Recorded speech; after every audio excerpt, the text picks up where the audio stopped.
in traffic. I don't think Craig's coming. I don't remember him saying he wouldn't be here. I said, nobody's emailed saying they wouldn't be. Says some stuck in traffic. No, I hate that you gotta go back. Waste of time. Not a good fault. That's it. Yeah, I mean, well, I mean, yeah, you need to, it's a shame that you have to, I guess, one. You're live. The light's back up too. He texted me the light's back up. Yeah, we just said, You know, sometimes, I don't know, the heat's been tripping something in there. I don't know, it was flashing all red. Oh, well, red's good. Well, I mean, at least it's all the power's off. Power, when I'm in a hurry. Huh? Not when I'm in a hurry. Well, you gotta slow down. People speed everywhere. You gotta slow down. Right. A big truck, you gotta drive fast. I get complaints all day long. Speed everywhere. Slow down. A new slow down campaign. With you. New slow down. We're gonna go ahead and get started this evening with the City of Centerton Planning Commission meeting, August sixth, 2024, with a roll call. Brendan Swoboda, Here. Pete Davis, Here. Ben Lewis, John Sessoms, Jerry Harris, There. Fred Langford, Devin Murphy, Here. Joey Engel, Jeff Safar. I'm here as well. Mr. Sessoms is stuck in traffic. He'll be here momentarily is what he says. First thing on the agenda is the approval of the minutes from our planning meeting of 7/16/2024. Joey, I'll make a motion to approve the minutes from 7/16/24. Yeah, second. Motion and a second. Is anyone opposed? All right, next on the agenda is the ratification of the admin approvals. There's 4. There's a Sunless spray tan, ammo manufacturing, National Furniture Solutions, it's office admin, and a track split. Are there any questions or comments from any staff or the commissioners? If not, then I would entertain a motion to approve the admin approvals. Motion to approve. Admin approved. Second. Motion and second. Is anyone opposed? All right, on to new business. We do have 3 public hearings this evening. The first public hearing is for conditional use 2412. Amgris Homes. It's an accessory dwelling unit at 1811 West End Avenue. It is zoned R1. It's lot 24 and it's just over. And is the applicant here just to give us an overview of what you're requesting? You'll just come to the podium, give us your name and what you're requesting. Dwayne Andrade, I'm the builder for the unit. Actually, what we're requesting is a pool house, just an accessory pool. I know on the print that it shows a bedroom and a kitchen and bedroom area is really just a wait room. Or so, and then the kitchen is to support the pool. Terry, you want to take us through the staff comments? The applicant's requesting a conditional use for a pool house accessory dwelling unit, use 25 dwelling accessory living unit. The property is 1.14 acres and is lot 29 in the West End Acres subdivision, which is located off of Herval Road. Property is zoned low density, single family residential. West End Acres was annexed as A1 but follows the R1 use. The city's working on rezoning West End Acres to R1. The accessory dwelling will have 1 bedroom, 1 bathroom, kitchen area with a stove and a fridge, living area and a storage area. Total interior square footage for the accessory dwelling unit is 790 square feet and an exterior covered porch that is 194 square feet. The accessory dwelling unit will be used to support the in-ground pool use. Zoning R1, the low density, single family. This area is intended for residential neighborhoods characterized as large lots for single family dwellings. West End Acres was annexed as A1, but it'll follow the R1 use. The minimum lot area is 21,780 square feet. Minimum lot width is 120 square feet, and the minimum setbacks front and street side is 35, rear is 25, and the side is 15.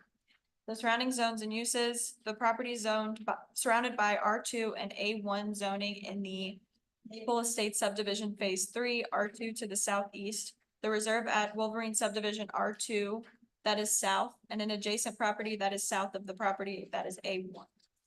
The property can be accessed from Herval Road to the north. All streets in the West End Acre subdivision are private streets with no sidewalks. The subdivision is served by Centerton Utilities for water and sewer. Per West End Acres covenants, vehicles shall be parked in the garage or driveway. No parking on grass is permitted and no separate parking pads shall be allowed. No vehicle shall be left inoperative on any of the driveway for a period of more lot or driveway for a period of more than 3 days. Temporary parking of guest vehicles may be allowed on the street so long as it is not more than 24 hours. And only allowed on the outer curb of Weston Avenue as the interior curb is for fire access and must be kept open at all times. The covenants for Weston Acres prohibits the use of accessory structures unless the approval is granted by the WEACC. The applicant has received approval for this accessory structure. Accessory buildings shall be compatible in design with the main dwelling in size. The term of approval is recommended for an infinite period of time from date of PC approval. Approval of this use permit will expire 1 year if construction has not begun and will require reapplication and reapproval. If the building's damaged or destroyed by 50% or more, the conditional use application will be terminated and the new conditional use application will need to be submitted. A set of protective covenants were recorded for the West End Acres in 2017. Any action by the POA in relation to the covenants would be fully independent of the city's determination of this CUP application. And the final determination of this application in no way relieves a responsible party from any provisions or responsibility to said covenants. Applicants encouraged to provide ADA accommodations, owners to accept the liability of non-ADA compliant. The ADU must be constructed at the same finished floor elevation as the main structure on the lot. This is due to the lot having an open drainage swale that is 11 feet from the ADU. This conditional use permit is for an indefinite period of time or upon the discontinuation of the approved use and will require reapplication and reapproval. Any questions or comments from any of the commissioners before we open it up to the public?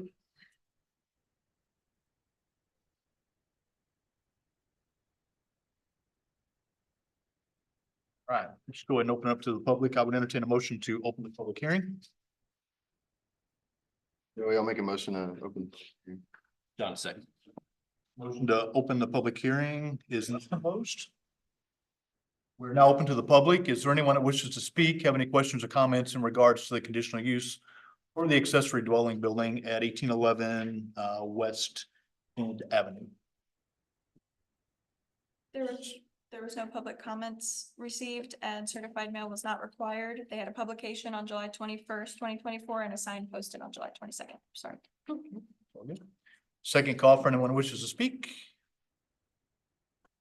And third and final call. This is Joey. I'll make a motion to close the public hearing. Second. Motion and a second to close public hearing. Is anyone opposed? Any questions or comments in regards to the accessory dwelling unit? If there are not, then I would entertain a motion for the conditional use 2412 at 1811 West End Avenue. John, I must approve conditional use 2412 as described. Second. Motion and a second. Samantha, if you do a roll call for me, please. Lee Davis. Yes. Bernie Swoboda. Yes. Dan Lewis. Yes. Don Sessoms. Yes. Jerry Harris. Yes. Devin Murphy. Yes. Joey Engel. and Jeff Safer. Yes. Thank you.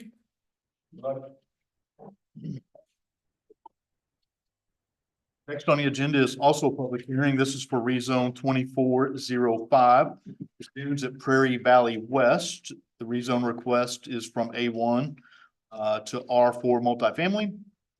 1121 Kimmel Road. It's 2.41 acres with the owners being 2188 LLC.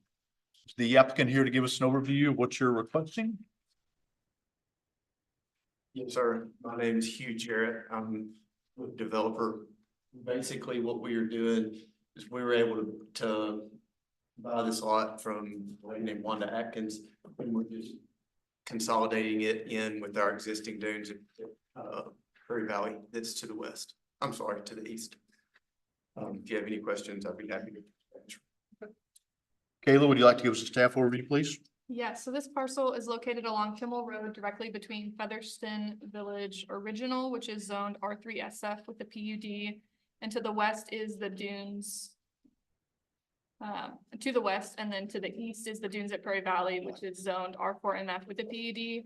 To the north is Southwind subdivisions phases 1 and 2, which are zoned R3SF, and to the northwest are the proposed Modlux townhomes, which is R3MF with a PUD, and Blossom Hill subdivision, which is zoned R2. The parcel does have an existing house on the property and several accessory buildings to be removed with the redevelopment of the property. This property does have a concurrent PUD that's contingent on the rezone approval. So the requested zoning is R4MF, which is high density multifamily residential. This area is intended for multifamily structures on a single lot or a single development with a suitable lot area and a maximum density of 18 units per acre. Additional density may be considered via the PUD process. The setbacks vary based on if it's a 1-story, a 2-story, or a 3-story. So those are listed in your packet for you. For the streets, it's adjacent to Kimmel Road, which is designated as a meter collector with a right-of-way of 80 feet for the master street plan. The McKissick Springs Loop is planned down Kimmel Road, which is a 12-foot trail on our master trails plan. For utilities, Centerton Water is available along Kimmel Road, and Centerton Sewer is available to extend west of this parcel along Kimmel Road. Utility connections could also be made by connecting this to the proposed Dunes at Prairie Valley Apartments to the east, which is owned by the same property owner. On our adopted land use plan, this area is designated for medium-high density residential, which is defined in the land use plan as consisting of detached and single-family residential homes with a density of 7 to 11 units per acre. Attached single-family residential can include townhomes or duplex residential properties. These areas encourage greater variety within Centerton's housing stock and allow for more flexibility to build denser residential development in proximity to the city's major roadways such as Centerton Boulevard and Main Street. So based exclusively on the land use plan, the request for R4MF, which allows a density up to 18 units per acre, is not consistent. But the comprehensive plan does state that it's important to have a mix of housing types, not only to provide options, but support the market and ensure affordability. So duplexes, townhomes, multifamily apartments, condominiums, and senior housing should be considered in all residential land uses on a case-by-case basis, assuming that they can be integrated into the character of a given neighborhood. This parcel is also located within node 7 on the growth accommodation plan, which is intended to help maintain density in an area already completely served by necessary infrastructure.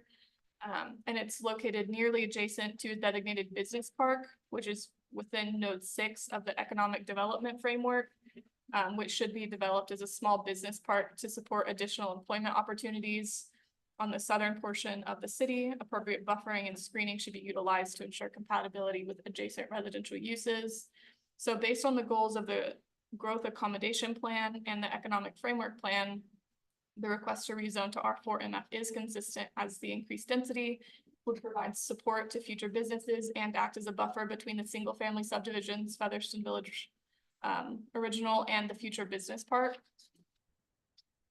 We kind of already went through the surrounding zonings and existing uses, but those densities are also listed in the packet for you.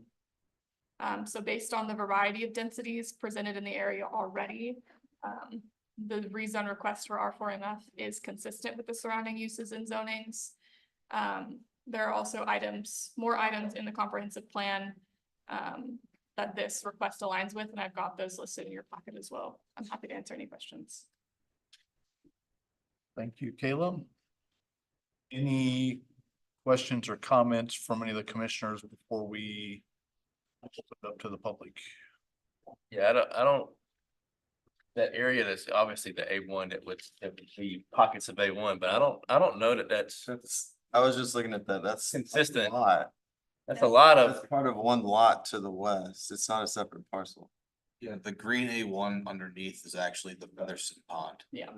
that they're gonna extend into, right? Did they? No. Yeah, 'cause you said they It'll were. go around the Featherston Pond with their drain.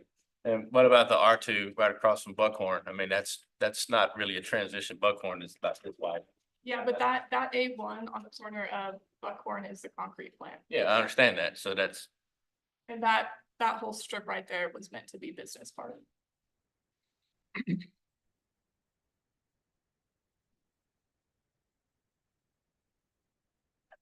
okay. Well, I guess we'll discuss. The green that's just to the south of us, that's the Featherston Detention Pond. So that Yeah. is what that is. But didn't that what we just, didn't they bring that last couple meetings to bring that over into their parcel, the detention pond? That needs to be corrected on a zoning map. Apparently, when that piece, they needed that extra piece to expand their detention pond.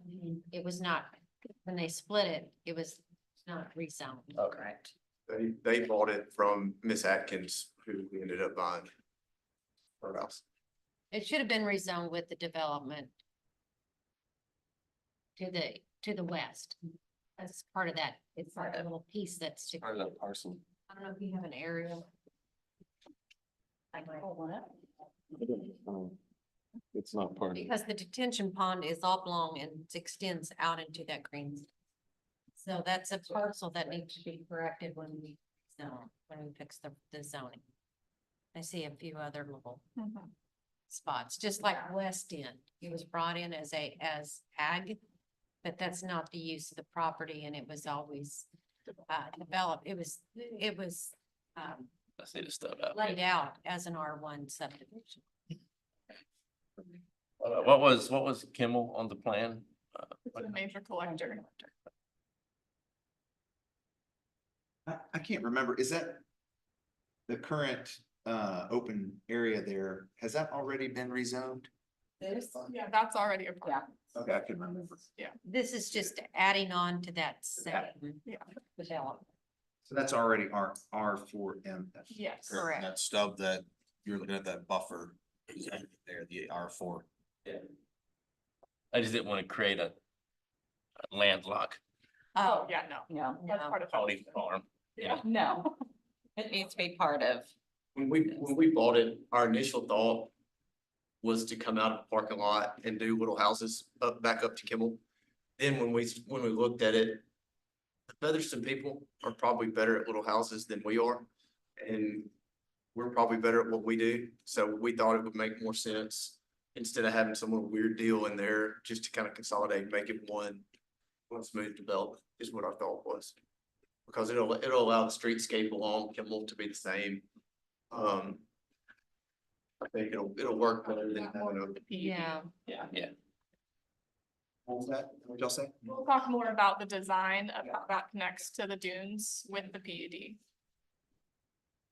But with the size and shape of the property and it being adjacent to this other development, in itself much better with the going ahead and continuing the arboretum, the apartment style versus the little homes, single family. Yeah, for that little piece to add on, that makes sense. I'm interested to see the PUD when it comes in. See this, oh, Could be next. see the screen, that concrete plant? Yeah, okay. There's not any other questions or comments. I would entertain a motion to open the public hearing. Ben, on motion to open the public hearing. Tony, a second. Motion is second to open the public hearing. Is there anyone opposed? We are now open to the public. If there's anyone that wishes to speak, have any questions or comments, we'd ask that you come to the podium, state your name and address, and any questions or comments that you might have. Hi, my name is Raymond Etheridge and I live at 10577 Buckhorn Flats Road. And if I may use your map here for a second. This right here is me. This is where my wife and I live. We drive on Greenhouse or on Kimmel Road every day to turn on Greenhouse.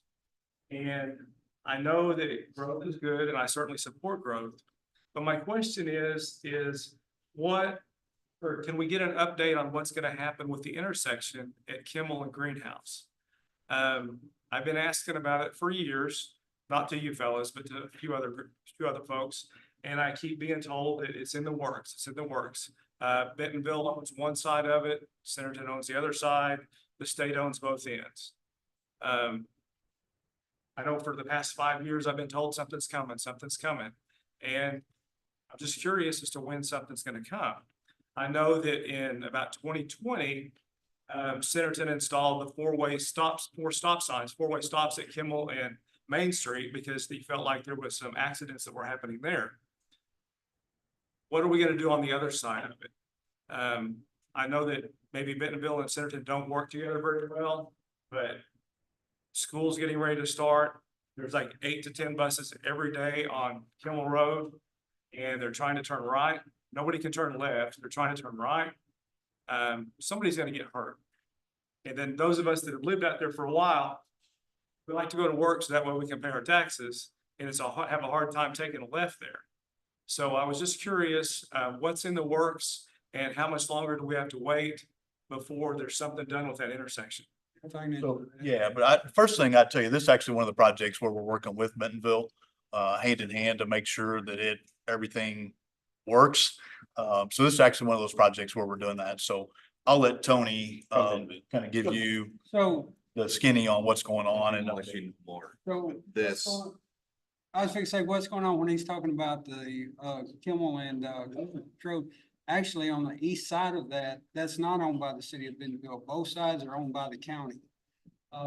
So with that being said, and Alan can tell you, there's plans for, they're in works at Centerton and the county, all working in partnership to create improvements to Ringhorse Road. Right now, there's a plan, the last plan I saw put a roundabout. So we have the plan design. We're waiting on final approval for RDOT. It'll be a expansive or a large expansion going from 102 to airport in multiple phases. We're still waiting for RDOT to do it, but we're going to start with utility relocations and property acquisitions we need and the construction easements this year. It'll be a couple of year process, but there's a roundabout proposed to go there. So traffic can keep flowing when it's heavier. If it's for the north-southbound traffic, but also make that significantly safer for any turning movements. And that's great, and I appreciate that that's gonna happen. But I mean, we continue to, or you fellows continue to let development go along Kimmel. This with other, no offense to these guys, but it's another 51 units, 51 families that may move in there. So there's more cars every day. And it'd be great if we could get a temporary stoplight, something there, if they could work together and get a temporary, make it just a flashing light from 9 o'clock to 4 o'clock, and then from, 7 to 9, make it an actual actual stoplight, so people can get out there. You've got folks that are getting frustrated and aggravated, and I'm afraid there's gonna be an accident from somebody that's just pulling out there because they're tired of sitting there for 15 minutes, 10 minutes. Well, I can tell you the traffic study that was performed there at that intersection to the east that you're referring to, if during peak time traffic hours, it could back up all the way to 102. Sure. That's why Greenhouse has maintained the 3 corridor stop signs on Kimmel on one side and Glen on the other road. That's why. It's actually more hazardous with what study showed. You get a police officer out there to direct the traffic. Stop sign at that intersection than it is not to. I mean, if you do, it's more hazardous. I should say that's what study showed. Okay, I just feel, I personally feel like if there's a fatality there, and Lord help us, we don't want one of those, but as soon as there's one of those, it's gonna get fixed. I hate to say that. It's how I feel, but, like your new facility, it's much better than your other place, and just wanted to come speak my piece. Thank you.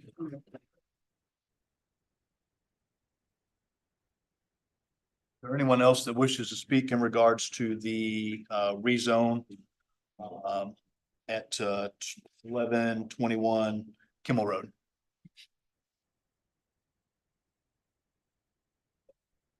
Third and final call.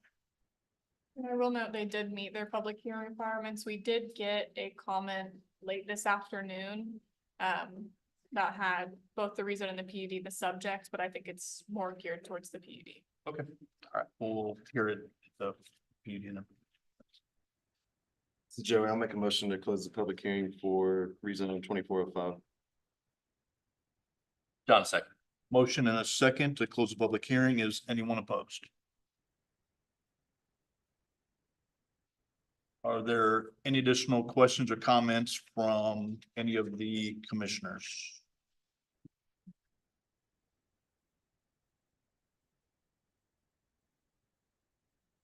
Let's go ahead and go through the 5 things that we need to consider.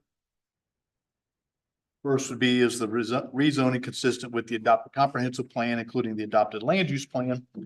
If not, why? I think that Kayla makes a good point, you know, walking through the comprehensive plan, the fact it is residential, potentially up to high density based on the description.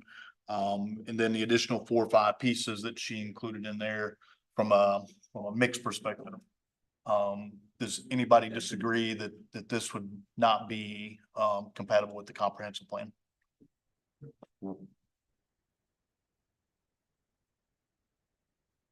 Is the proposed rezoning compatible with the surrounding area and zones?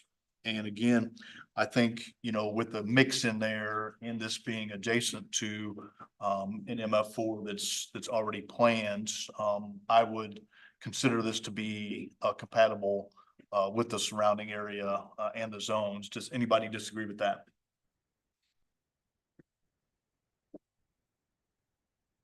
Would all the permitted uses in this new zone be compatible in this location in the surrounding area?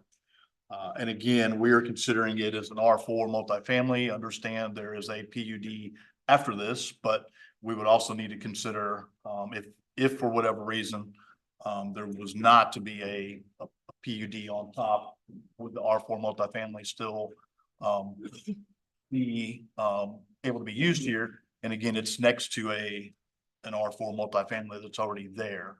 So I think that, you know, with that, that it would still be compatible with what it's next to. Does anybody disagree with that?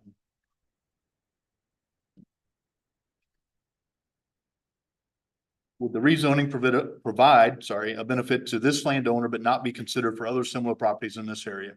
And I don't believe it provides a benefit just to this landowner. We would go through the same considerations for each one of the properties that are there. Does anybody disagree with that? If the public is opposed, why? Are there objections based upon factual information relating directly to this request, or opinion based? Does any factual information presented apply to this rezoning situation? I wouldn't say opposed. I think more information fact finding. There is traffic. There's no doubt about it. There's traffic in a lot of parts of the city. We got somewhat of an update, the fact that there'll be some consideration this year in regards to purchasing of the necessary right of way and whatnot that's going to be there. And then so yes, it will take some time to finish the project, but there are plans in place with some approvals that are necessary.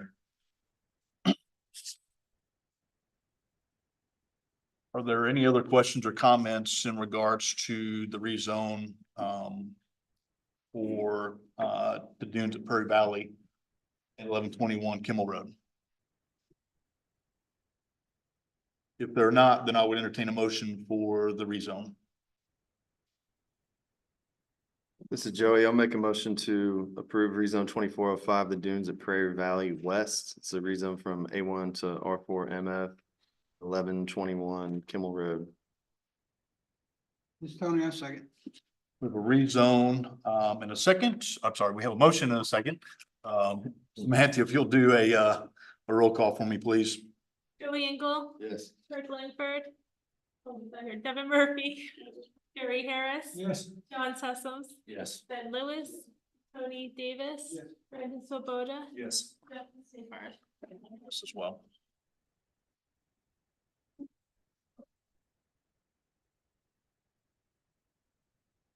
All right, next on the agenda this evening is also a public hearing for PUD 2401, the dunes of Prairie Valley West, proposed multifamily.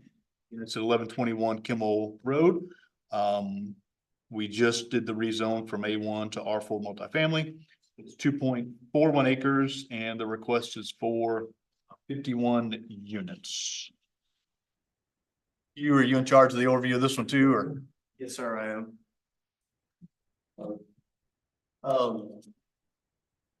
What we have here is we were trying to integrate the property with our previously approved property to the east. This way we continue the streetscape along Kimmel. We've tried to do a buffer and back their buildings right off the west property line, so they're not just right up next to our neighbors to the west. I was asking Daniel, down in that very bottom corner, there's something called bocce ball.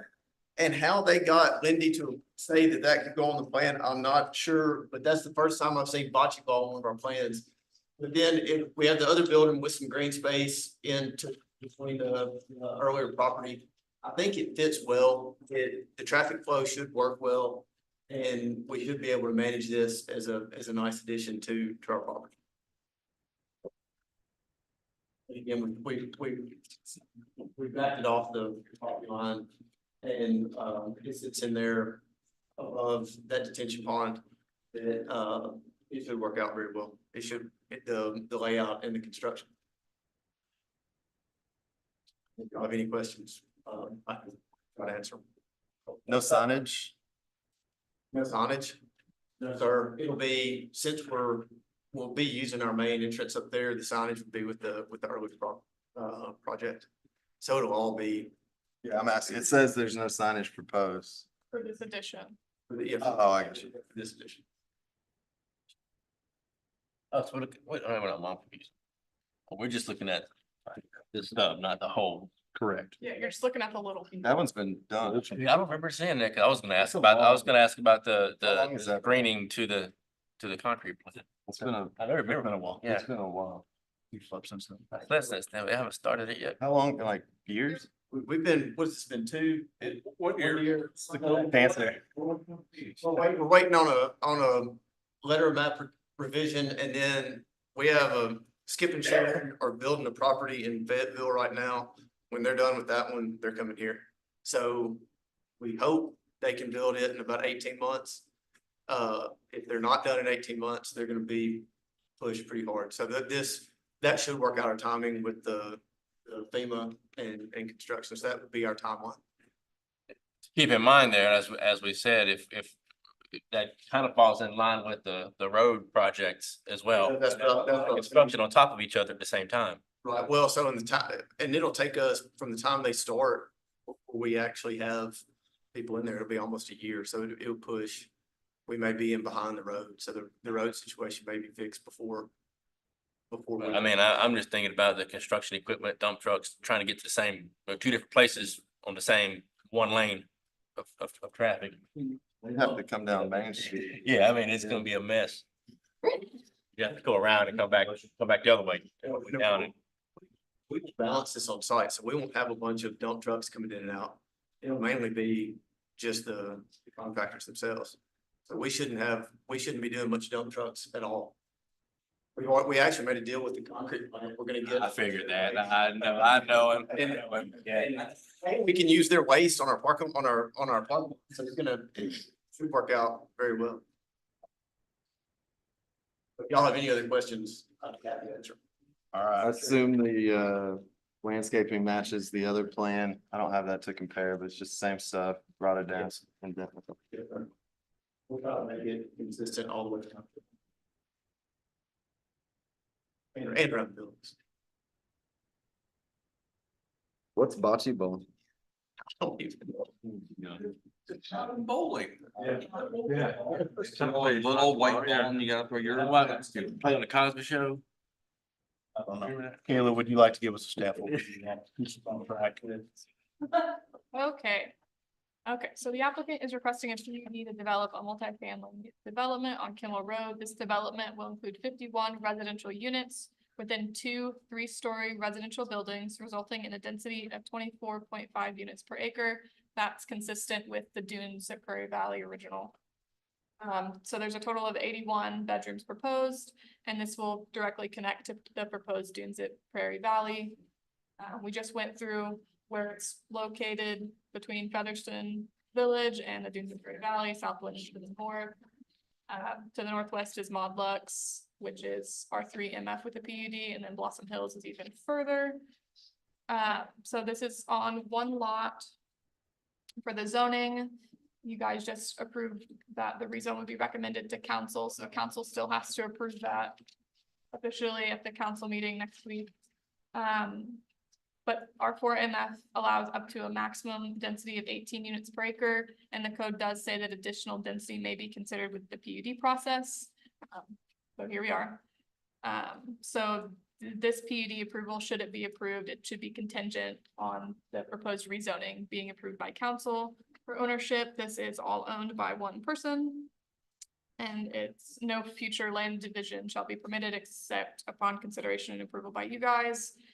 For the streets, it's located along Kimmel Road, which is designated as a major collector with a planned right of way of 80 feet on the master street plan. So this development will be required to dedicate right of way with a large scale to meet the master street plan. Additionally, a planned 12-foot trail, McKissick Springs Loop, is planned along Kimmel Road on our master trails plan. So this development proposes to build that trail along their frontage to meet the master street plan and connect to the dunes at Prairie Valley. For floodplains and wetlands, there are no wetlands on the property, but according to the FEMA GIS flood hazard layer, this property does contain a portion of floodplain.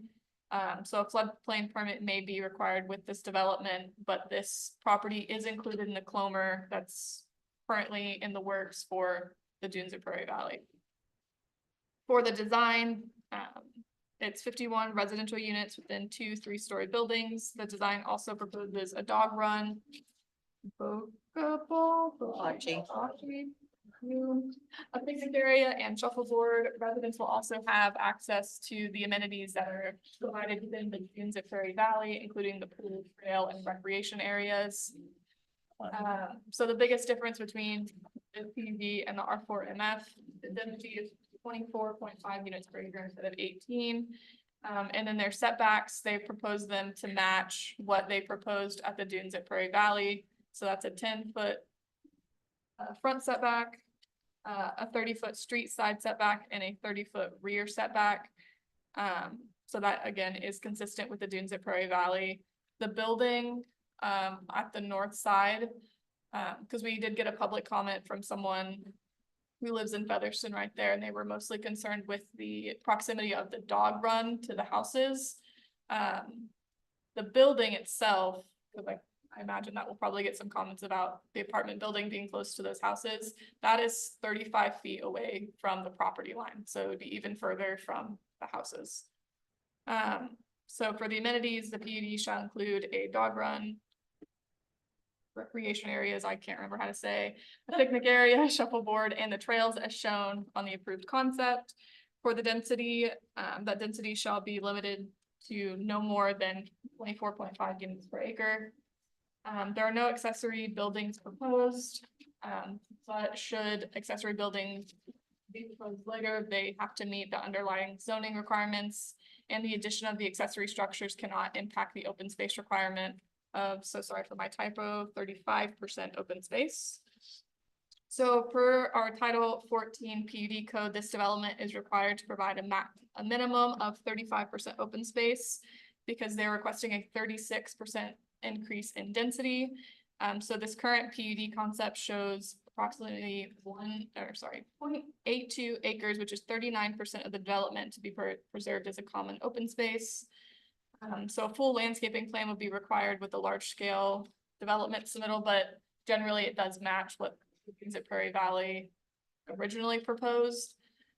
Architecture, the architectural elevations are included in your packet.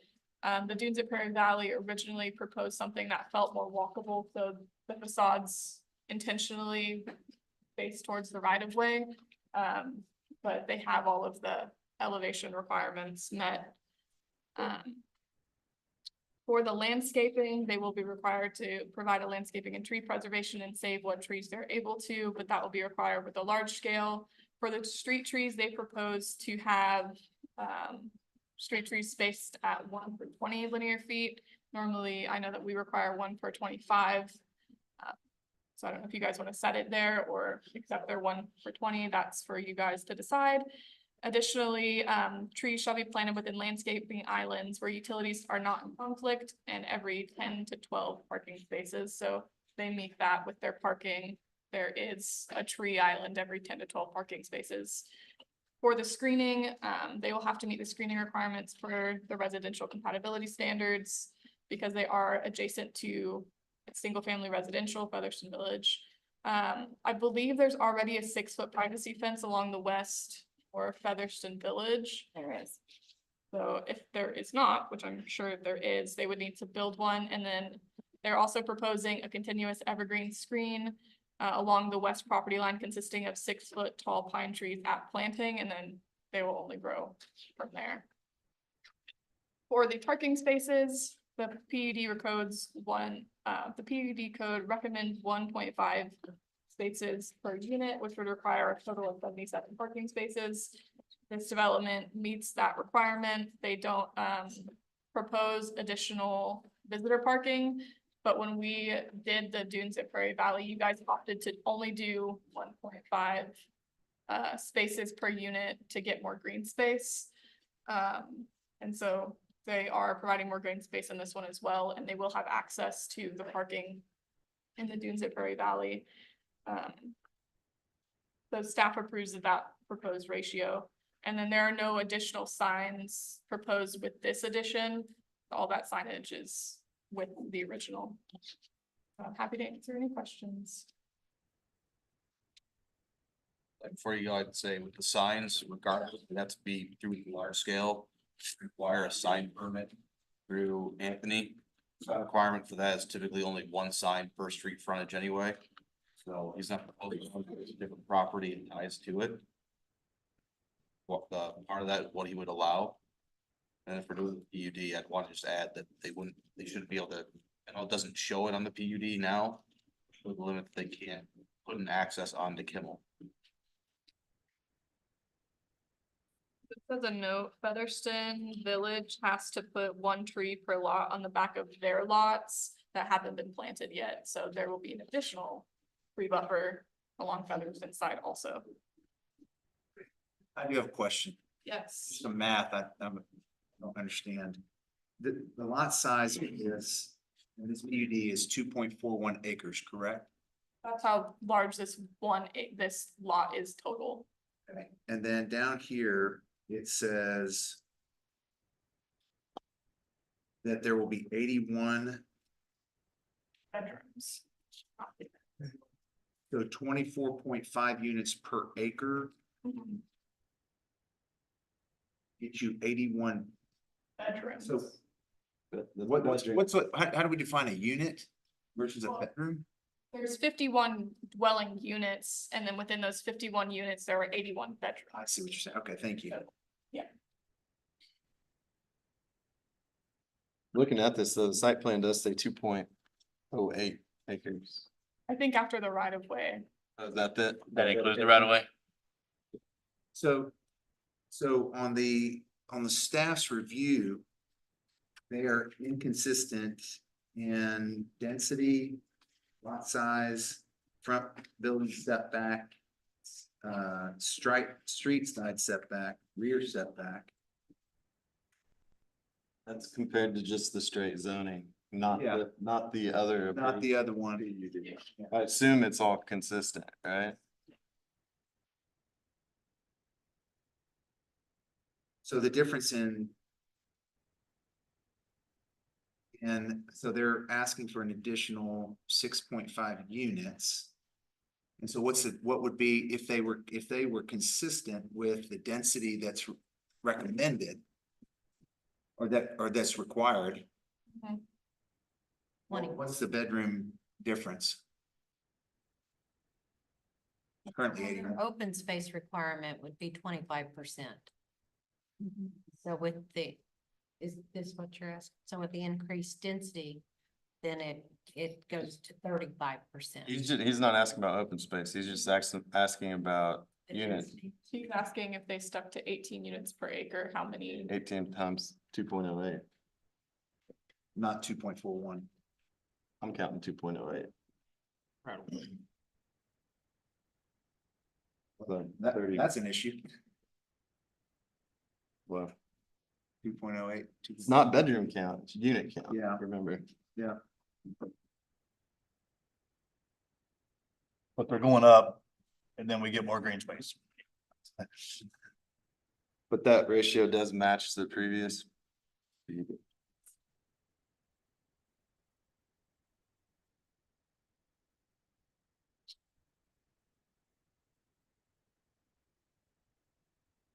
That help Brandon. Yes, It is different when you're going up instead of. correct. I got you.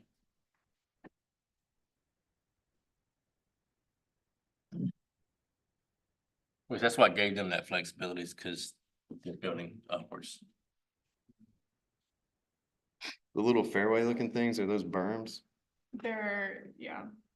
The dam. The dams. And we were, and I just don't recall the last time we did this. When we think through setbacks as a staff, and there's a purpose, there's a reason why we're asking for certain things to be set back at certain places. How do you determine when you're comfortable with that changing? What This what was, makes you decide that, hey, yeah, we're okay with that, we're willing to give that up? this was one thing we talked about with the original, Jason, so like that front. Setback, doing it as 10 feet, that's from the right of way. So the buildings are actually set 45 feet from the road, so they're further back than it sounds. Okay. That trail is right there, and then Yeah. the tree buffer between the trail and the road. And an easement, right? If you didn't allow the frontage on the other I side, think that's an important thing to make it real clear. Otherwise, it just looks like, boy, they sure are asking for a lot and we're giving up a lot. Yeah. But I mean, when you add the trail to it, that makes more sense. and if not, you'd have to push that building back closer to the road. Right. Without giving up the front setback. I'm just trying to understand more of the understanding of why Frankly, how the the- staff is getting to where they're The getting. trail's in the right of way, so that really has no bearing on that. Yeah, typically when we have a 45-foot front setback, we put parking between the building and the street. Okay, And now you I'm, lose your green space and all that other stuff. Instead, we're trying to create a walkable street frontage. that was, it. Okay, now you're hearing the last conversation. Saying that right there, That was- I recall, because that was the issue last That time. was the issue. We're putting all the parking on the backside of the building and bringing the building out to the street. And it's that whole walking idea. That's great. In most cities, if we put the parking behind it, they let us pull the buildings right up next to the sidewalk. Okay, now that triggers the conversation, yeah.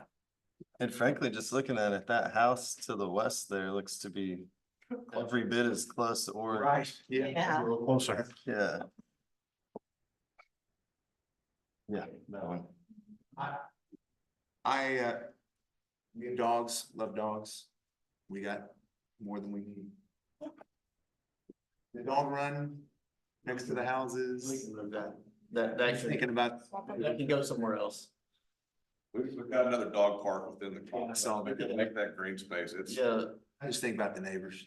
Yeah, that's one thing the neighbor. We put a bingo hall there.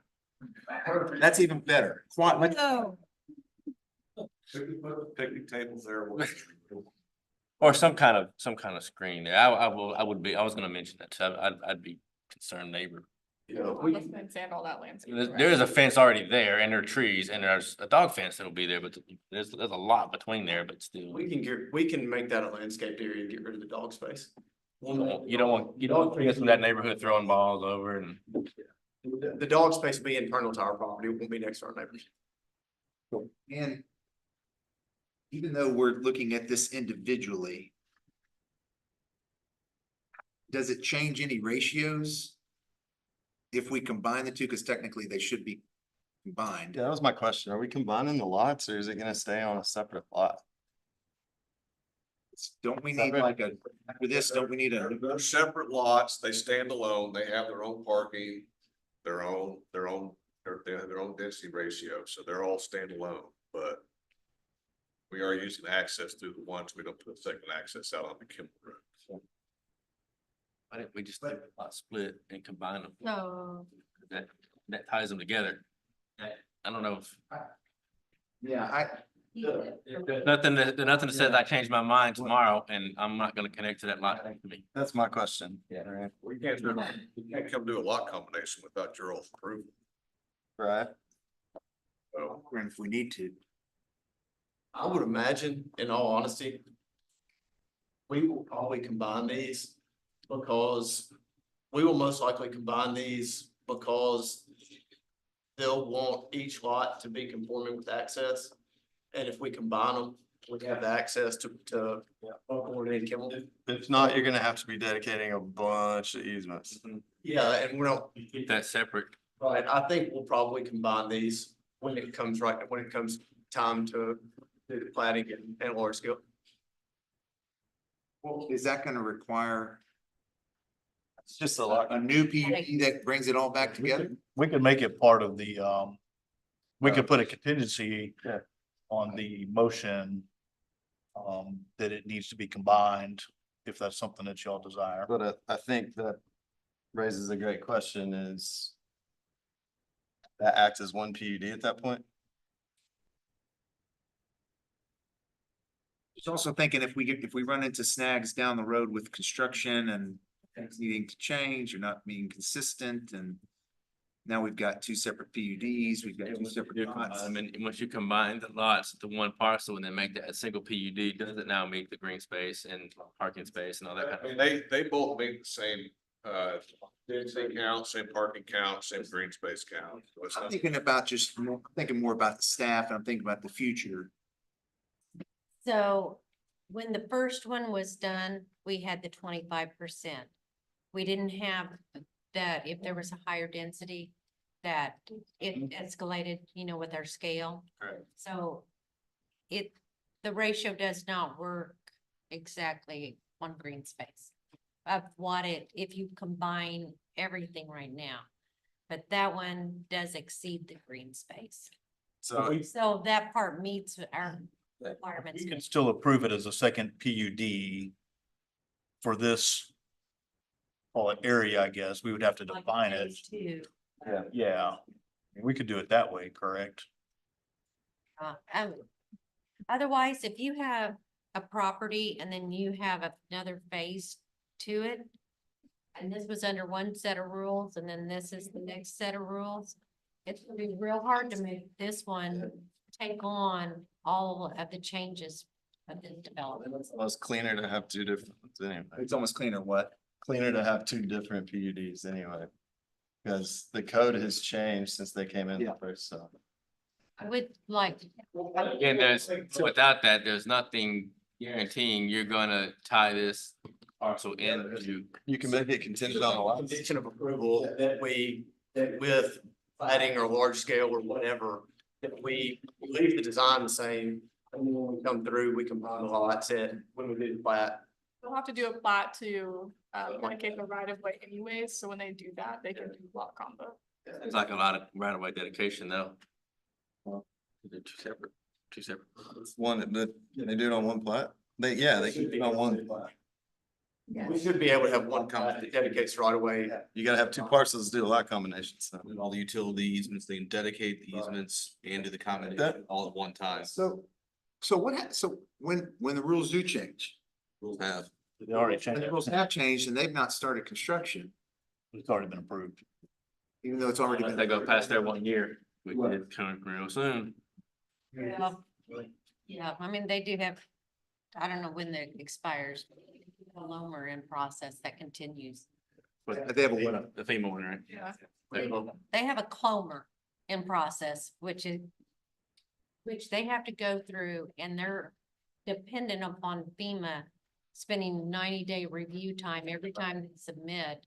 And they have to wait 90 days for FEMA to give comments back to them for them to resubmit any additional. Basically, it's like a waiver to the 12-month thing because. So yeah, so we submitted the climber the day after we got it approved. So, and we've been waiting for FEMA the whole time. The due diligence is there. So just don't let it expire. How's that? I think is So this PUD is under the new correct. rules. Yes. Which is actually more stringent, I think. Code.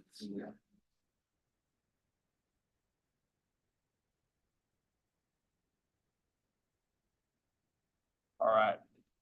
Any other questions or comments before we open it up to the public? So I would entertain a motion to open the public hearing. On a motion to open public hearing for PUD 401, Dunes at Prairie Valley West. Second. Motion is second to open the public hearing.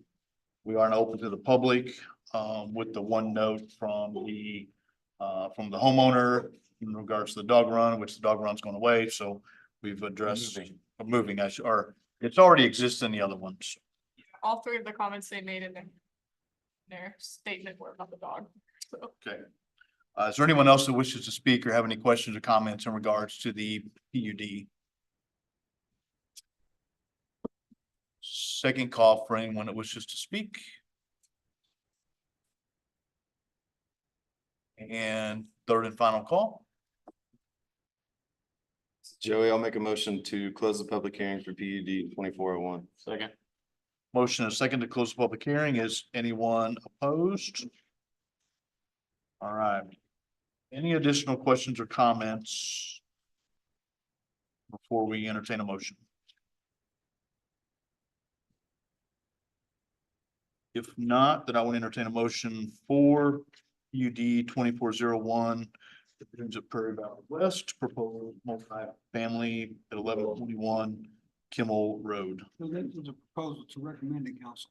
The PUD you guys approved, the rezone is the one that goes to council. So this, This is approved. It's the contingent upon the rezone being.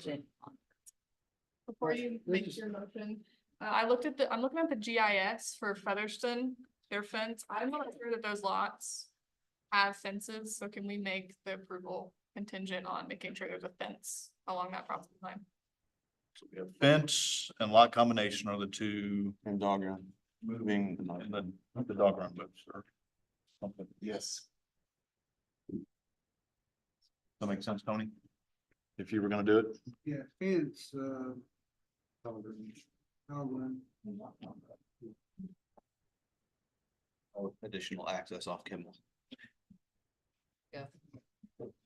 And it may be that Featherston has not gotten their fence up. They ain't got the They trees there. still have their Yeah. trees and all of that down, so. Whereas in code enforcement. Alright, It is code.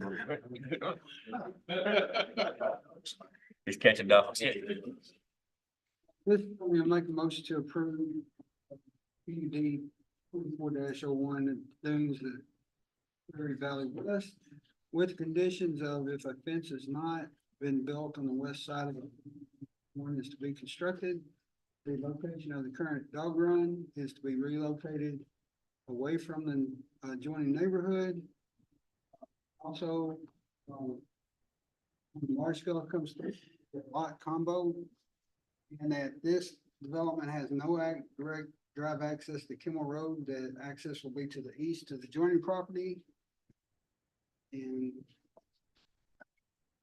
Second, good job, Tony. We have a motion and a second. Samantha, if you'll do a roll call vote for me, please. Ed Lewis. Yes. Tony Davis. Yes. Brendan Swoboda. Yes. Joey Eagle. Devin Murphy. Yes. Jerry Harris. Yes. John Sessoms. Yes. Ben Safer. Yes as well. Thank you, guys. Good luck.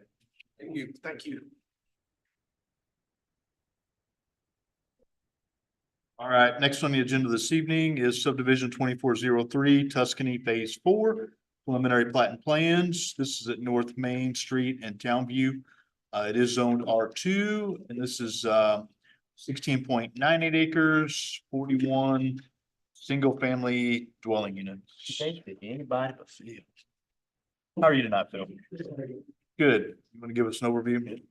City. This is 41 lots, I think. This was approved previously. We went through the health department.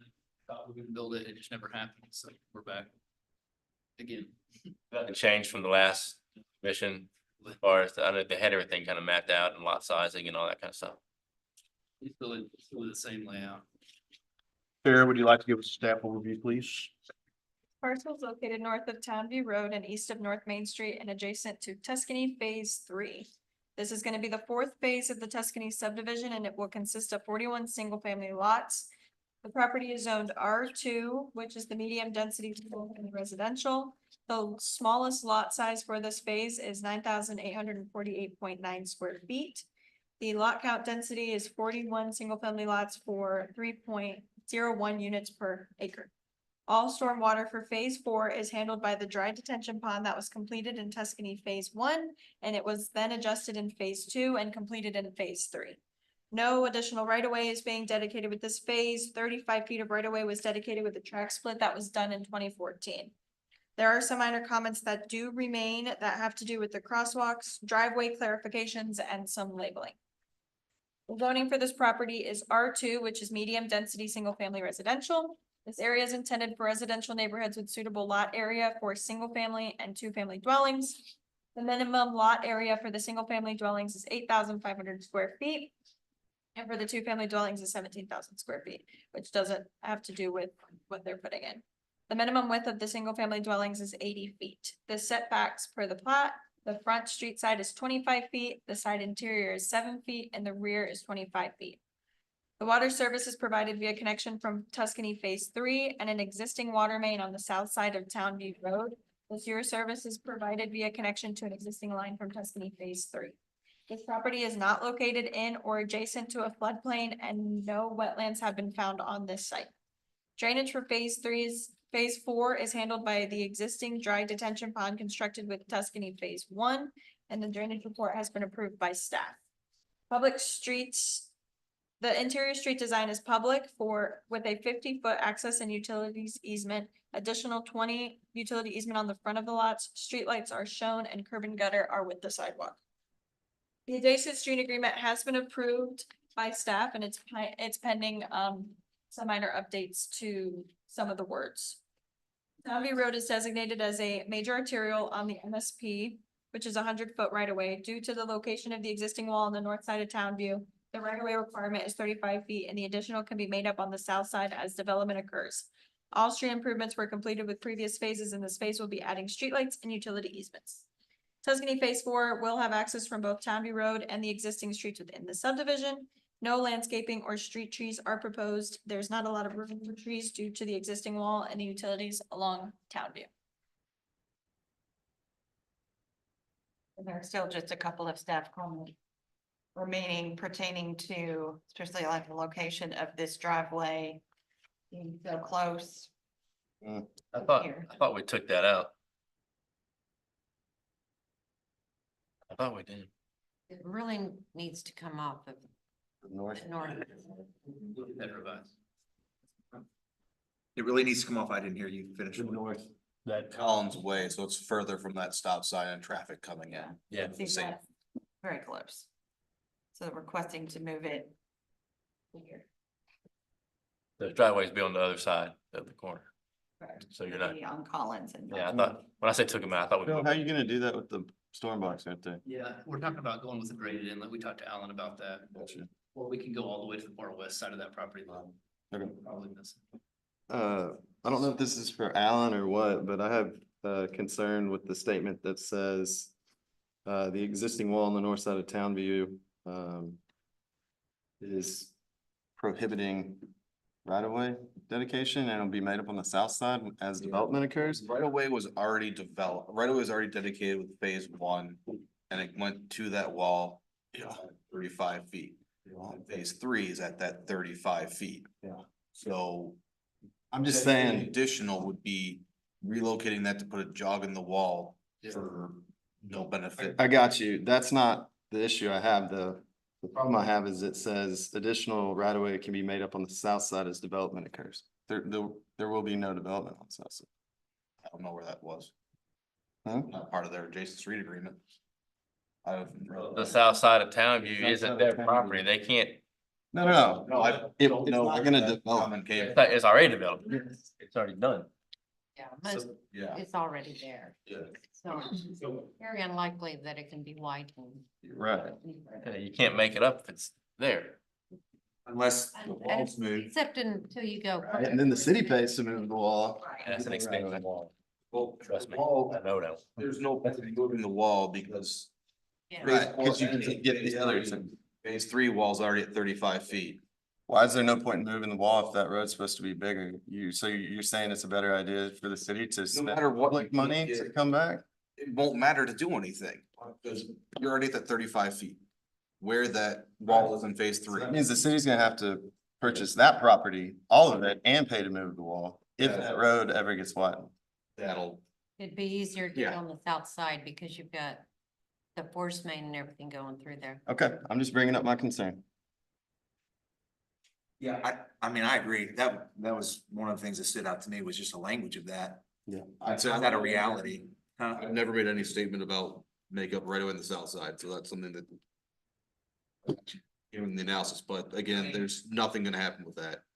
Cause it narrows and when he talked about widening that road, if it gets widened, what was your? So that road doesn't, right now it's all even. The road's not narrowing for any of this frontage. It's already where it's at. It's already built. There's nowhere to widen it. This is one of those things where You can't. make updates to it, because it has Townview being a, for this section going to the bend about another half mile east as a 5-lane road. Right. There's no need for this to be a 5-lane road. Agreed. So now going west, Personally. perhaps. Vote don't count on that. Your vote no. Going west, there's more of the argument because it ties 72 Yeah. Main Street to the school through all of that. Sure. This section, because once you get further past this. Isn't there a road on the master street plan that takes this Townview to the east by the bend out to 72 as well? That's right. Right? Yes. Yes, it does. So I think we're missing the mark if you don't get the right of way now. That's half of this frontage. That's just my opinion. Okay, that was one of my big concerns. Another concern I have is that we approve the drainage report. And I mean, I may have a false memory on this, but I seem to recall that the neighbor next to them has severe drainage issues because of drainage with property and we're not at it. Once So that fixed with phase 3, that was contingency on phase 3 was to fix the detention pond. That was resolved. That was a problem at one time, and the improvements we did in phase 2, I think that were completed in phase 3. I mean, I seem to, did that happen within the last 12 to 18 months? 24 months? Yeah, they're still finishing it right Yeah, now. but I mean, was it resolved in the last 12 to 24 months? Cause I seem to recall having a conversation with him. Still complaint with that. He may be, but it for sure was undersized just by the calculations. There was not enough volume in that pond. We got involved, and so we oversized that by dropping the outlet of that pond down, and that added to capacity, also slowed down the velocity of that water leaving there. So it's at tolerable, he may still be complaining, I don't know, but we're at acceptable velocities and volume of the pond at this. For phases 1 through 4? Everything, yes. The whole thing, I know that was part of contingency for approving phase 3 was they fixed that detention pond as part of fixing phase or developing phase 3. Brandon, I recall that conversation we had with the landowner to the east. I don't recall if he came back after that. Okay. That may have just been, I may have just had actually a personal conversation with him is what I recall. Have there been any more I complaints? haven't heard from him. I've never heard from him in the 2.5 years I've been here. So if there were complaints, he's never made into the city in the last 2.5 years. Okay. But also it's approved. I mean, there was improvements from phase 3. I didn't see any of that. And it did, And now I have empirical data from him saying nothing. But I have no way to stop him other from what's that. Could we hear from the POA on has the issues with the drainage pond been resolved? You know about the farmer on the other side.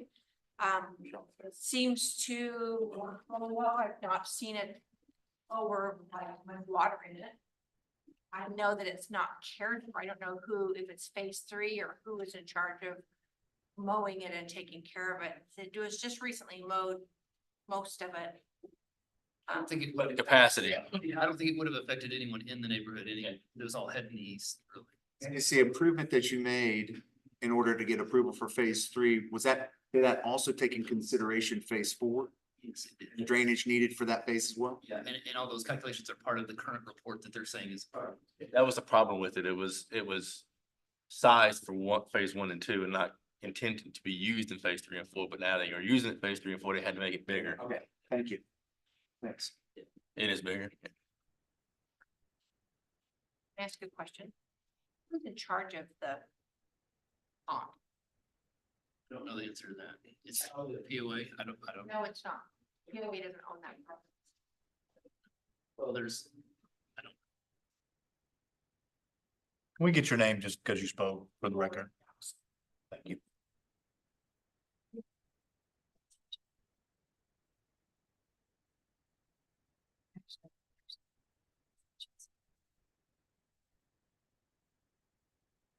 Any other questions or comments from any of the commissioners?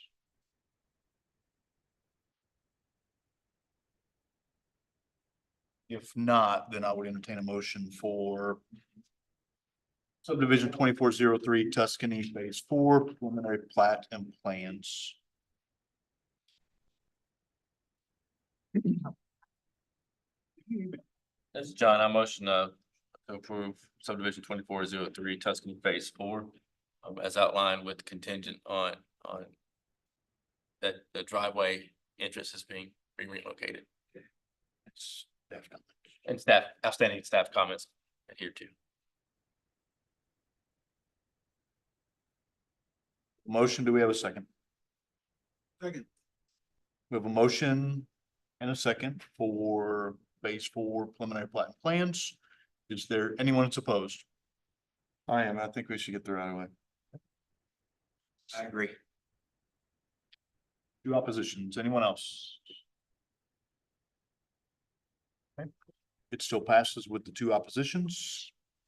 Thanks, Phil. All right.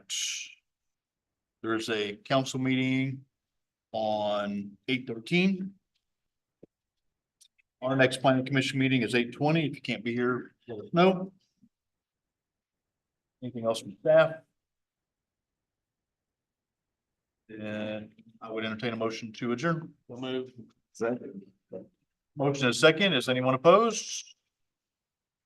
Thank you, guys. I like it. I like a training moment. I gotta get. 5 minutes, Brian. Brian. Yeah. That's one. 7:10. Yeah, it was pretty close, huh? So you. Right away. When it is, like, You can get right of way now. they have to move it 1,000 foot themselves.